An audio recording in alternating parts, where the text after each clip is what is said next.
Bismillahirrahmanirrahim. Assalamualaikum warahmatullahi wabarakatuh. Alhamdulillahi rabbil alamin. Wa bihi nasta'inu ala umuri dunya waddin.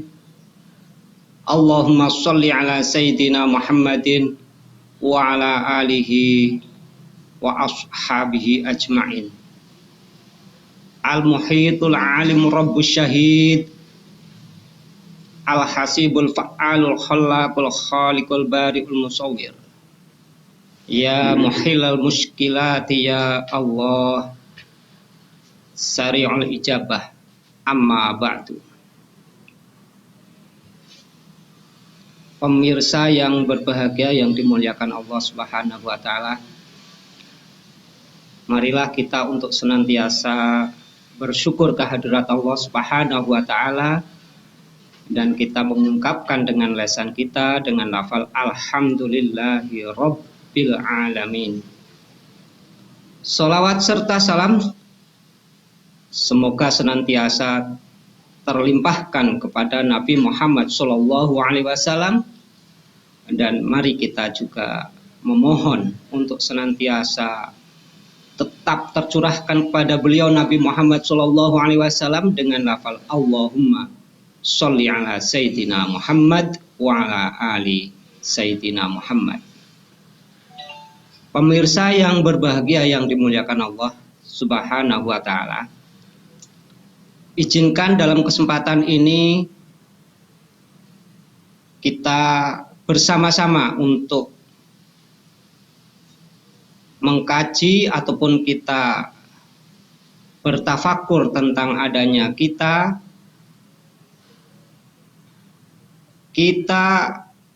mau kemana ataupun akan pergi kemana.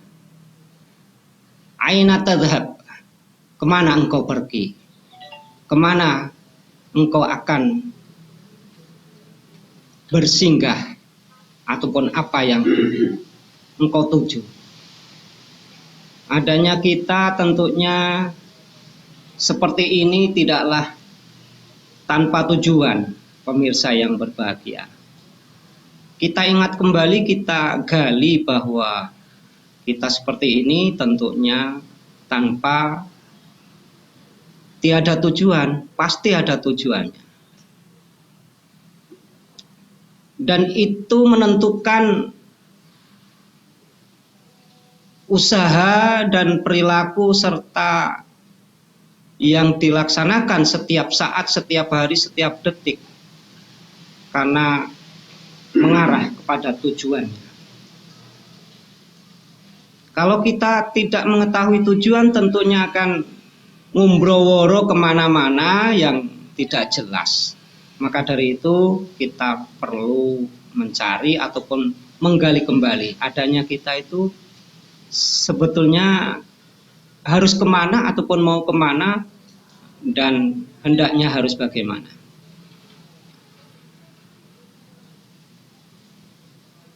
Di dalam Al-Quran kita sudah diberi kabar oleh Rasulullah Shallallahu Alaihi Wasallam dengan wahyu Allah di dalam Al-Quran surat Az-Zariyat ayat 56.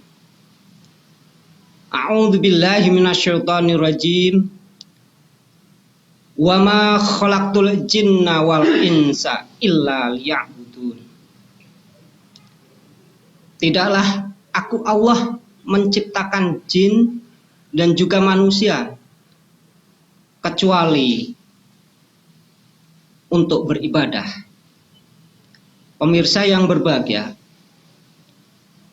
dari ayat ini kita harus menggarisbawahi bahwa adanya kita tidaklah tanpa tujuan. Dan ini sebetulnya apakah kemauan kita atau kemauan siapa adanya kita? Kalau ini kemauan kita, kapan kita memohonnya, kapan kita memintanya supaya ada di alam ini? Tentunya ini jelas bahwa Allah yang menghendaki. Maka dari itu, marilah kita juga untuk senantiasa memohon rahmat kepada Allah, untuk senantiasa dibimbing supaya kita tidak salah jalan dan supaya kita tidak salah di dalam menentukan tujuan.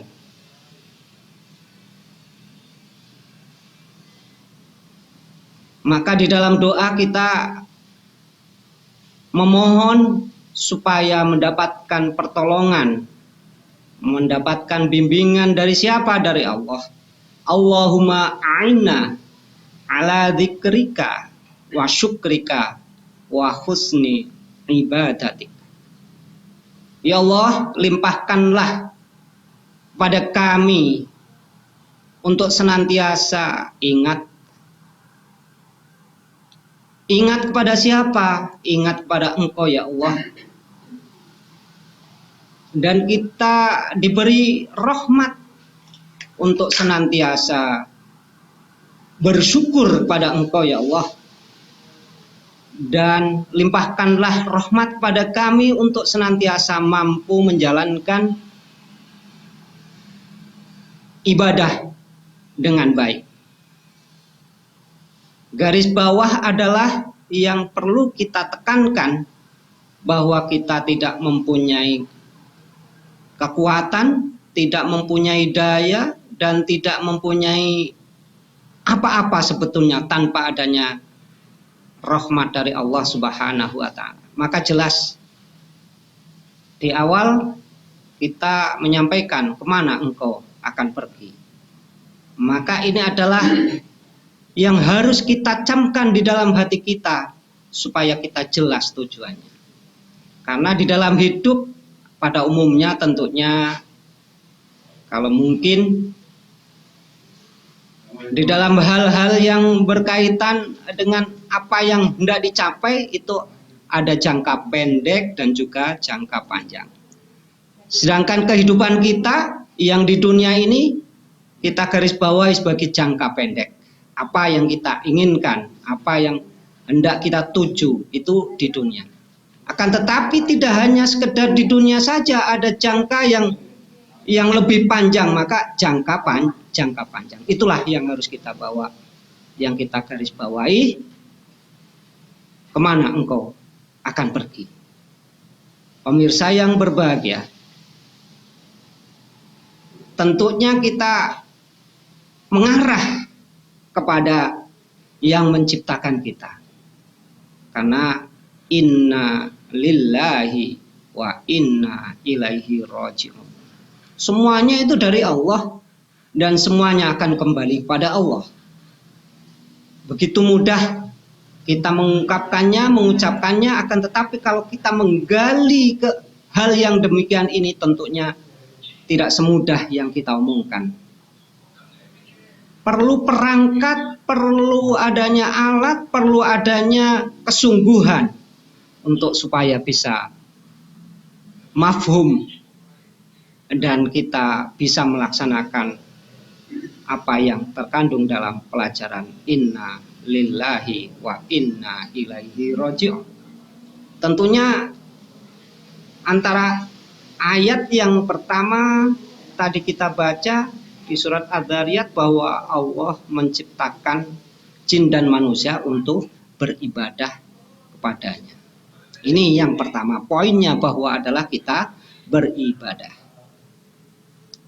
Dan yang terkandung di dalam ibadah itu adalah mencari ridho Allah. Di mana sesuatu yang diciptakan oleh Sang Pencipta, maka itu tujuannya adalah untuk beribadah. Di balik itu adalah kita harus menggayuh, meraih ridhonya. Suatu gambaran seperti ini.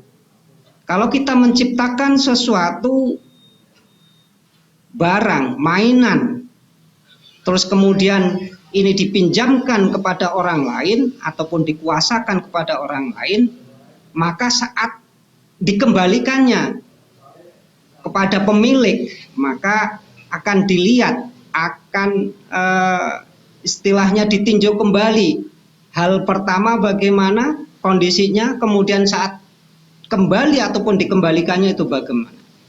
Maka saat kembali itu ada dua menurut saya. Menyenangkan, ikhlas yang pemiliknya, ataupun tidak menyenangkan ataupun belum menerima. Maka apabila sesuai dengan kondisi yang dimiliki awal, keadaan awal, maka bisa muncul ridho.